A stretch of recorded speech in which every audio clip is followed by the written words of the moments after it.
Way back in 1979, at the address of 284 Green Street, Enfield, lived a single mother, Peggy Hodgson, and her children. The children included two young girls, Margaret aged 14 and Janet aged 11, and her sons, Johnny aged 10 and Billy aged 7. The activity started one night as the children were upstairs getting ready for bed. All of a sudden, Peggy could hear a lot of banging and screaming coming from the girls' bedroom. She rushed into the room to tell the girls to keep it down, only to see them sitting there terrified, staring at a set of heavy drawers that had been moved from their usual position to the middle of the room. The girls swore it had moved on its own, but Peggy didn't believe the girls and attempted to push the heavy set of drawers back into place. After quite a bit of effort, the drawers were back against the wall, and Peggy, now out of breath, turned to her children and insisted they stop messing around and get ready for bed. At that instant, the set of drawers flew from the wall right back into the middle of the room as Peggy, Janet and Margaret were left frozen in fear. This was followed by a loud, unsettling knocking coming from all the walls in the room surrounding them.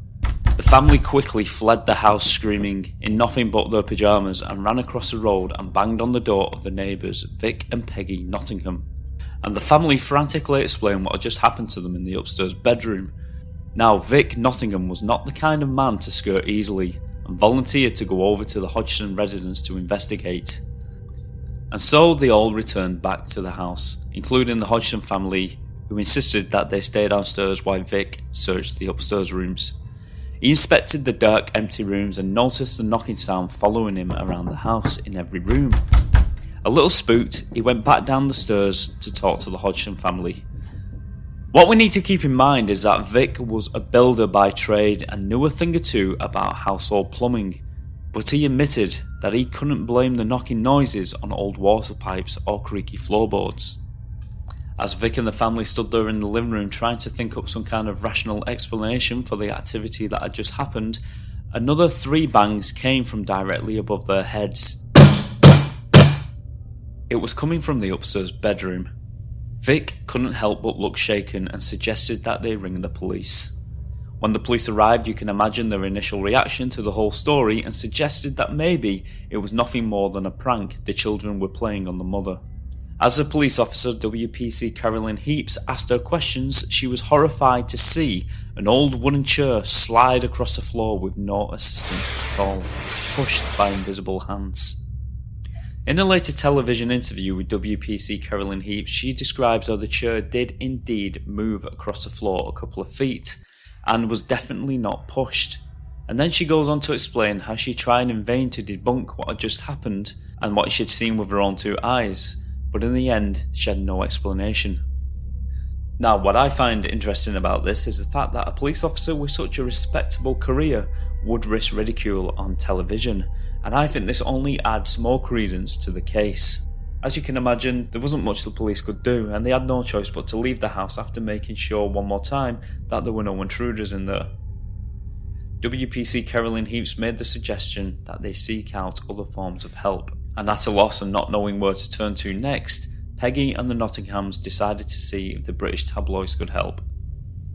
Graham Morris, a photographer, and Douglas Bent, a journalist for the Daily Mail newspaper, arrived at the Hodgson's house and was welcomed by a tired-looking Peggy. Peggy invited the photographer and the journalist into the house and explained what had been going on. And so they came in, they sat down, and there they stayed for a few hours in the house waiting for something to happen.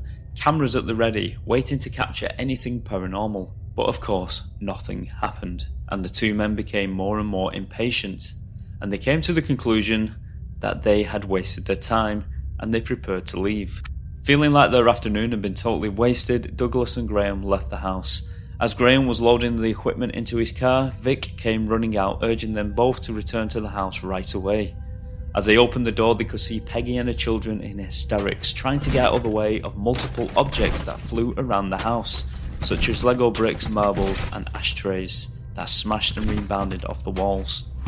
Graham backed himself up into a corner of the room and proceeded to take pictures. As he was doing so, he was hit on the forehead by a Lego brick that hit him so hard it left a mark. Abruptly, the activity ended, leaving everyone in the room very shaken and silent. Unfortunately, the photographs taken showed no evidence of what had just occurred. This frustrated Graham and Douglas and only encouraged them to try and capture some hard evidence. But to do so, they would need more help from someone who knew a little more about the paranormal. than they did. And so they decided to reach out to the Society of Psychical Research, and they sent out their newest member, who was an inventor and a paranormal investigator, and his name was Maurice Grosse. Initially, Maurice was unsure what to make of the claims of the haunting, thinking it all may be a hoax, or maybe the family wanted their 5 minutes of fame with the tabloids. But after a few nights and after witnessing some strange happenings in the house, he became convinced that this was all worthwhile and suggested this was all down to a poltergeist. Maurice decided he would need more help and invited writer and journalist Guy Lyon Playfair to join the investigation, due to his background in paranormal investigations. Over the next 14 months, the investigators ended up spending the majority of their time staying with the family to comfort and to try and capture some sort of evidence of poltergeist activity. It wasn't long before the supposed haunting caught the eye of the BBC radio service, who sent out Ros Morris to investigate the story that was capturing the attention of Britain.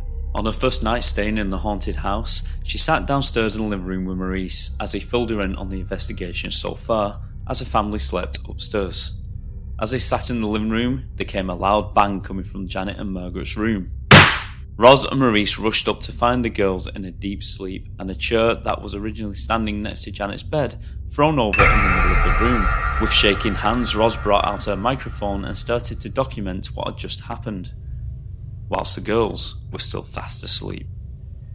Not long after this incident, the activity in the house started to escalate, and the family no longer felt safe sleeping in separate bedrooms, and now they slept in the same room every night. One night, Janet informed her mother that she could hear a scraping sound coming from the fireplace that was upstairs in the bedroom. The scraping turned into a loud vibrating noise, like the walls were coming down around them. Guy rushed into the bedroom just in time to see the fireplace being ripped out of the wall by some invisible force, and then flung over the bed and coming down to the ground in a tremendous crash, leaving everyone in the room shocked and terrified. Maurice would later comment on the sheer weight of the gas fire and that he could not lift it, so there was no possibility two young girls could either.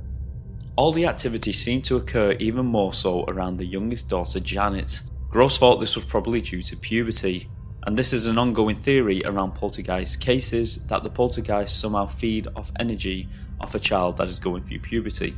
Grosse decided to have Janet tested for any chance that she could perhaps influence metal to move or to vibrate it or bend it, like the famous spoon bender Uri Geller. Janet was told to place her hand 6 inches away from the spoon with no touching.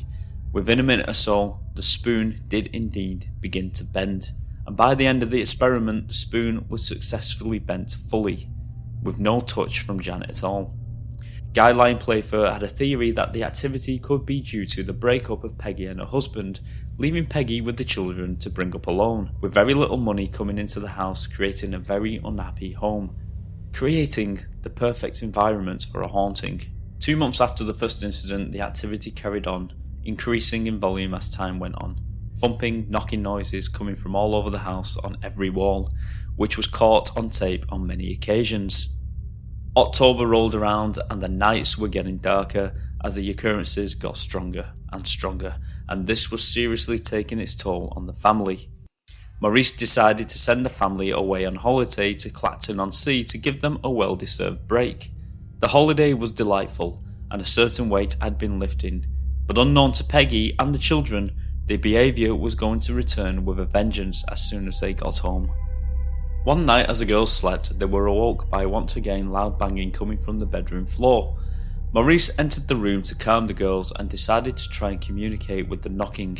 He asked aloud if the invisible culprit of the knocking could answer with 1 knock for no and 2 knocks for yes, and then he went on to ask this so-called ghost the following questions. Maurice's first question to the poltergeist was if it had died in the house. Maurice didn't get 1 knock or 2, he got a total of 53 knocks. This annoyed Maurice, who then asked if the spirit was playing some sort of game with him. Suddenly, a box from the corner of the room flew into the air and hit Maurice square in the face, and then followed by a pillow. It would seem that this poltergeist had a little bit of an attitude. 3 months into the case, Janet's behaviour started to concern everyone. She started drawing disturbing pictures, and she also started to go into a trance-like state and have fits, and sometimes she would start to bang her head against the walls. Maurice became worried that she may injure herself, and a doctor was called, After the doctor's checkup, he decided to give Janet a sedative to calm her, and she was sent to bed. Later that night, Janet would awake from a sedated sleep in pure darkness and pure terror, screaming for help as she realised she'd been placed from her bed on top of the radio player, which was sitting on top of the chest of drawers. This was witnessed by her uncle as he entered the room to help her down. Normally when the children went to bed, Maurice would set up audio recording equipment in their rooms to try and catch any unexplained noises that may occur during the night. One incident that was caught on audio tape by Maurice involved Janet asleep in bed when she was suddenly dragged out of her bed by invisible ice-cold hands and dragged across the bedroom floor and out of her room and thrown from the top of the stairs headfirst to the bottom. Although Janet was very shaken up, she wasn't too badly injured. Now, Graham Morris decided to set up a video camera in the girls' bedroom in hope of catching anything paranormal that might happen again. Also, this video recording equipment was remote control, so people downstairs could actually move the cameras around in the bedroom whenever they heard any kind of noise. This video camera apparently captured Janet being thrown against her will on a few occasions across her room. Janet was also once seen by the local baker who was passing by the house when he heard a great commotion coming from Janet's bedroom window. He looked up to see Janet floating as well as a few of her toys around the room in a horizontal position, floating up and down. This was also witnessed by the lollipop lady who was standing across the street. One particular night, the family and Maurice were sitting in the living room when all of a sudden a loud dog bark sounded out in the room. This would have been totally fine if the Hodgsons owned a dog, but they didn't. Maurice decided to try once more to communicate with the spirit as the girls lay in bed, and when he asked the spirit to communicate, another loud dog bark rang out in the bedroom. Maurice composed himself and then asked the spirit to say his name, and it did, in a very rough gravelly voice which seemed like it was coming from Janet. The next day, Roz returned from the BBC and set up her audio recorder and had a conversation with the supposed spirit coming through Janet's vocal cords. The following is a recording of that actual conversation taken from a Channel 4 documentary. Dr. Roz, she wants to talk to you. Hello. Good evening. Good evening. Are there two of you there? Yeah. What are you called? Something. Where's Harry? That's a joke, isn't it? The voice coming from Janet was under speculation. Many believed that she was making this up and faking the voice. And with Peggy's permission, Maurice decided to put this to the test by making Janet hold a mouthful of water in her mouth, and then he covered up her lips with tape. He then went on to ask the spirit questions, to which it answered through Janet's vocal cords just as before, and when Maurice removed the tape from Janet's mouth, she spat out all of the water. This to Maurice was undeniable proof that this was indeed paranormal. More conversations with the spirit came in the following days, but there was still a doubt in everybody's mind whether Janet was actually telling the truth and not playing a prank, even though she swore it wasn't her speaking. But one conversation that the spirit had with Maurice through Janet's vocal cords had some shocking, undeniable facts about a previous resident of the house that Janet could not have known about. Maurice has spoken with the spirit that was coming through Janet's vocal cords on many occasions, but one day they had a breakthrough when the spirit told Maurice Gross that its name was Bill Wilkins. Maurice decided to invite his son Richard Gross to try his hand at interrogating the spirit to see if he had any more luck where Maurice was failing. Richard asked one simple question. He asked the spirit that they all knew now as Bill if he remembered what had happened to him when he died, and the answer he got from the spirit was astounding. The spirit, or Bill, answered in what Richard describes as a gruff, gravelly voice of an old man that no 11-year-old girl was capable of replicating. Here is another audio clip from the Channel 4 documentary that recorded that conversation. I want you to tell me whether you remember what happened to you when you died. I went blind. Then I had an hemorrhage and I fell asleep and I died in a chair in a corner downstairs. Now, I don't know if you can make out the audio from that clip, but what the spirit actually said is, I went blind and I had a hemorrhage and I fell asleep and I died in a chair in the corner downstairs. Now, after a bit of investigating with the council, they discovered that the last occupier of the house was indeed a Mr. Bill Wilkins.